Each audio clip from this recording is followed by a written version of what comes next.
In this video, I would like to discuss lathe accessories, especially the accessories used for holding the workpiece on a lathe. As you know, when we want to machine a workpiece, it should be held strongly or firmly on the machine tool. So then only we can do the machining operations. So this part or these work holding devices used in a lathe tool are very important. So we have to discuss some of the main work holding devices in this video.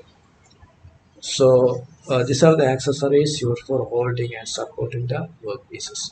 So some of the work holding devices are different types of centers, catch plate and carrier dogs, different types of chucks, collar chucks, face plate, angle plate, mandrels, and steady rest and follow rest.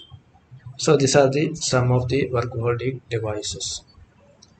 So as you know, the centers, there are two centers for a lathe machine.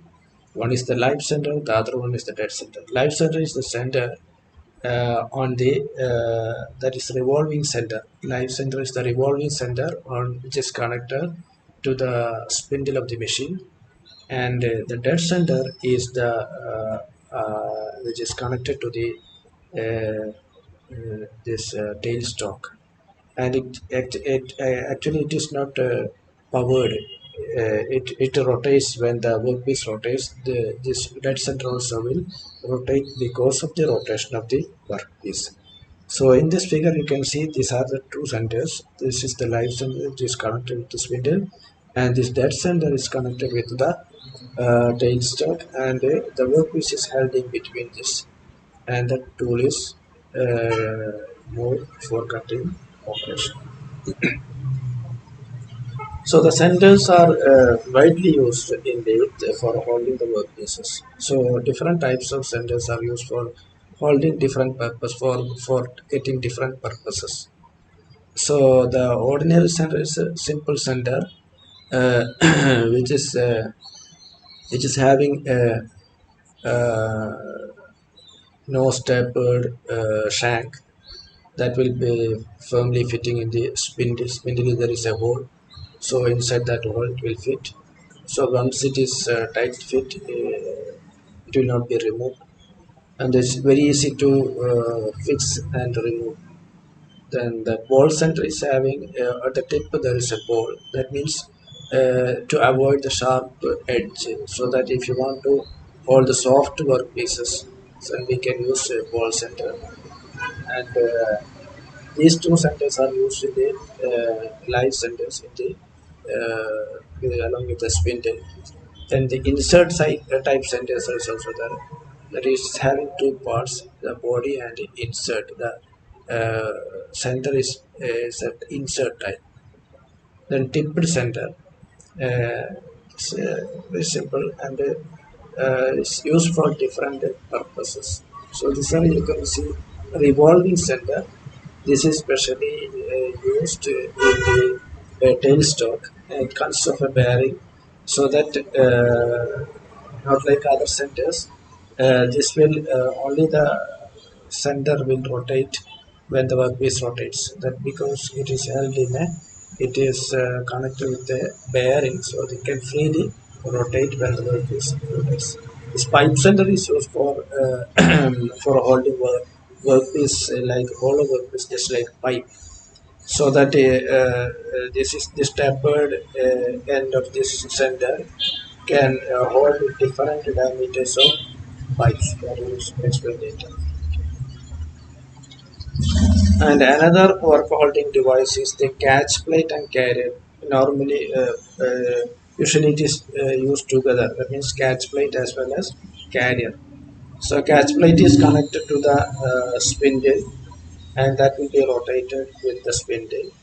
Then for holding the workpiece, one end of the carrier is connected to the workpiece, and the other end, that means the bend end, is connected to the catch plate. So that when the catch plate rotates, the carrier also rotates, and so that the workpiece will be rotating. So this is also simple holding method.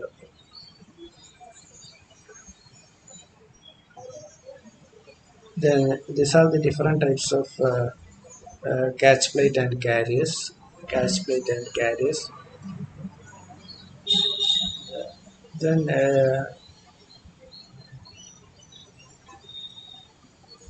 you can see here, it's very interesting and very important work holding device widely used are checks. So various means designs of checks are available.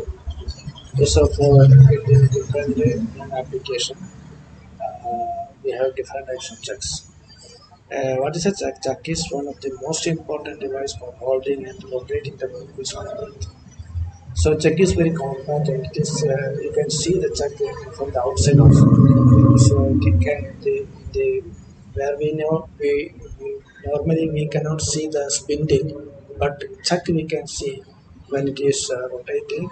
That because it is coming outside the its headstock, and the check can open and close. There are number of jaws are there for the check, and by rotating the means the screw, we can open and close the jaw so that you can easily fix the workpiece inside the check, and it is fixed by means of bolt to the latch spindle, and we can remove it and replace with the other work holding devices. So different types of checks are 4-jaw check, 3-jaw check, air or hydraulic operated check, magnetic check, and collar check. So you see one by one, 3-jaw check is widely used because it is very simple, and when we rotate the screw, that is this one, all the three jaws of the checks are moving equally. That means when we rotate uh, in the anti-clockwise direction, that will open. That means all the jaws will move away from the center, and when we rotate the screw in the clockwise direction, all three jaws will move together equally, move together towards the center, so that after opening the jaw we can insert the workpiece into the chuck. Then after that we can rotate in the opposite direction so that all the jaw will move towards the center, and it will hold the workpiece. That is very simple. So here, four-jaw check. Four-jaw check is normally used for. Three-jaw checks are used for holding cylindrical workpieces. That means a regular shape. A workpiece with a regular shape, we can use three-jaw check. But if for an irregular shape workpiece, it is better to use four-jaw check. And four jaws are independent. That is one of the speciality of the four-jaw check. That means we can there are different means individual screws for all these jaws, so that when we rotate this one screw, only the one jaw will move. That means we can first of all we can open the jaw one by one and insert the workpiece, and based on the shape of the workpiece we can tighten the screw. That means any shape can be firmly held on the forge chuck. That is one of the advantage. Then hydraulically operated chuck. This is rarely used. Then collet chuck. Collet chuck. So hydraulically operated is very simple. That means it is a hydraulic device where you can see two ports are there. One port water or oil will enter, so that will push the piston, and because of this mechanism, when it moves forward, the jaw will close, and when the piston moves backward, because when we change the direction of liquid, that means if you are changing this one, then the piston will move in the opposite direction, so that the jaw will open. It's very simple. So if we have an hydraulic system, this can be incorporated with the machine, and this is comparatively very simple to operate. And any type of workpiece can be held in this type of check, hydraulic check.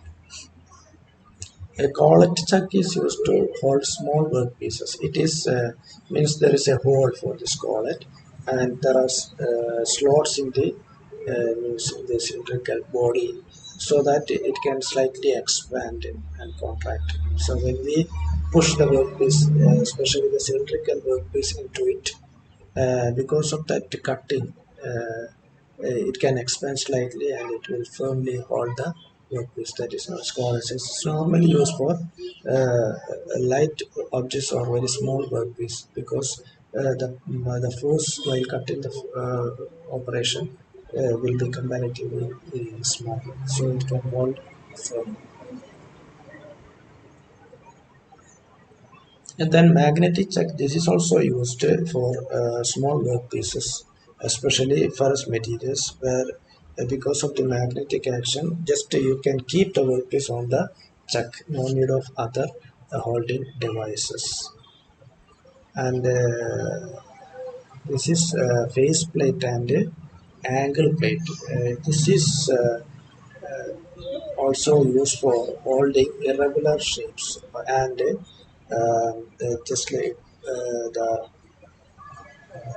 first of all, this faceplate faceplate is having an internal thread.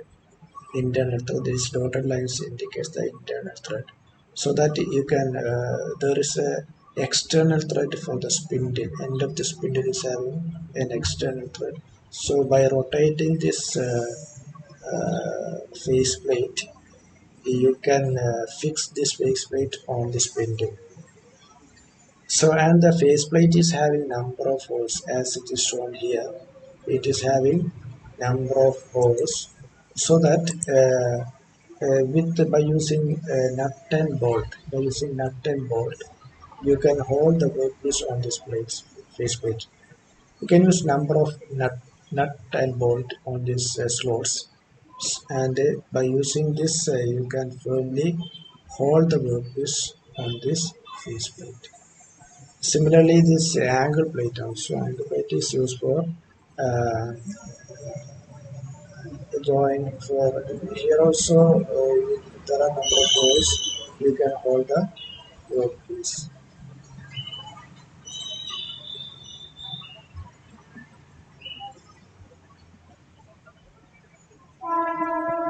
Then mandrels. Mandrels are also a work holding device, but mandrels are used for hollow workpieces. Hollow workpieces. Here you can see the hatched portion. Hatched part is the hollow workpiece, and this cylindrical is the plain mandrel. So different types of mandrels are available. So this is the mandrel. So mandrel is normally used together with the carrier or dog, lead dog. So lead dog is having a center, there is a hole.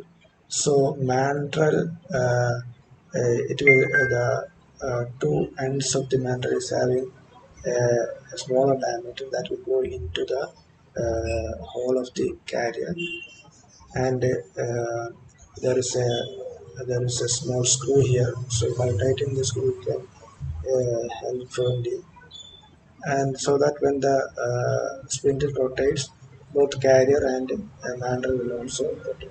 So this is the one of the simple method of holding hollow workpieces.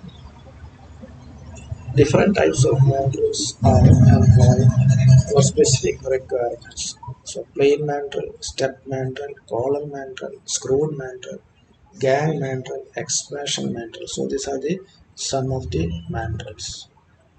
So this figure shows the plain mandrel. So there is no taper on the shank of the mandrel, and this is used for cylindrical workpiece with the center hole. So the workpiece can be inserted into that mandrel. And some mandrel is having a small tapper also, so that it will automatically it will direct fit the workpiece. Some mandrel is having two collars, so that in between you can hold the workpiece like this. This is known as collar mandrel. So collar mandrel is having two collars. So in between these two collars, you can fix the or you can hold the workpiece. So the advantage of this one is, so any diameter which is larger than the the diameter of the mandrel can be held in between this. Then step mandrel. Step mandrel is having number of steps with different diameters. So this can also be used for holding different size of pipes or hollow workpieces. So based on the suitability of the the diameter of the workpiece, you can use any step. This is screwed mandrel. Screwed mandrel is also used for holding hollow workpieces, and this thread can also be used for holding the workpiece. This you can see this figure. This is gang mandrel. So in the gang mandrel, you can see number of pieces. Here one is the fixed collar and two is the hollow workpiece. So number of hollow workpieces are held in the mandrel, and three is the movable collar. So three is the movable collar, and four is the mandrel. So how we are using this one? This end is connected to the spindle by using carrier, and this number one, that is fixed or is fixed. So first of all unscrew the nut and take out this mobile collar, and this you can insert all your workpieces inside. Then after inserting this, just insert the mobile collar, then tighten the nut. So as there is a thread here at the end, you can use a nut for tightening this workpiece. Okay. So here also like that, screwed matter also. So screwed matter is having a fixed plate is there, fixed plate is there or fixed collar is there, and you can insert the workpiece, and by using a nut you can firmly hold the workpiece. Here also expansion matter. It is means self tightening or self gripping. Means because of the tapering, just insert the hollow workpiece inside that until just insert, goes on inserting until it becomes very tight, so that it will be firmly the mantle will be holding the workpiece. Then cone mantle. So cone mantle is for variable diameter workpieces. Because of the conical shape of the collar, it can hold any diameter of the workpiece, any diameter workpiece. Then the last one, work holding device is rusts. Rust, two types of rusts are there. One is the steady rust, then the other one is the forward rust. So steady rust is normally it is steady, it is stationary, and these two rusts are normally used for holding long means long workpieces. Long workpieces, and it is used for holding the workpiece in between two centers. In between two centers, especially if the workpiece is very large with a smaller diameter. When it is turned by using the spindle, when it is turned, because of the larger length, there will be unbalance and the workpiece starts wobbling. Wobbling means the workpiece is moving away from the center because of the high speed of rotation. So to prevent that, so that will affect the machining and the accuracy of machining. So to prevent that, the workpiece will be holding in between these two centers. So we can use either a steady rest or a follow rest. Steady rest will be fixed. That means the steady rest is held on the bed of the workpiece, bed of the lathe by using a nut and bolt. So it is steady. It will be the and the workpiece is taking through the rust. The center of the rust. There are three bolts. There are three bolts, and we can insert the workpiece inside. And by using the screw here, we can tighten that one so that it will be rigidly holding the workpiece. But because of the uh, because of the ball end of the this spindle, it will allow rotations. So it will not prevent the rotation of the workpiece. It will just support. So small scratches you can see after removing the workpiece from the steady rest. But here this is follower rest. Follower rest is moving with the carriage, so it is held on the carriage. So follower rest is held on the carriage. So when we give the feed, both the tool post as well as the rust, the follower rust also will be moved. So one of the advantage of the follow rest is because that will be always very close to the tool post, very close to the tool post. So there the force is maximum. So there are a chance of movement for the workpiece is also maximum at this point. That means very near to the tool post. So there it is firmly holding the workpiece. So when we continue the machining operation, the follow rest also support the workpiece wherever the cutting operation is taking place. That is one of the advantage of the follower. So these are about the work holding devices normally formerly used in a lathe machine.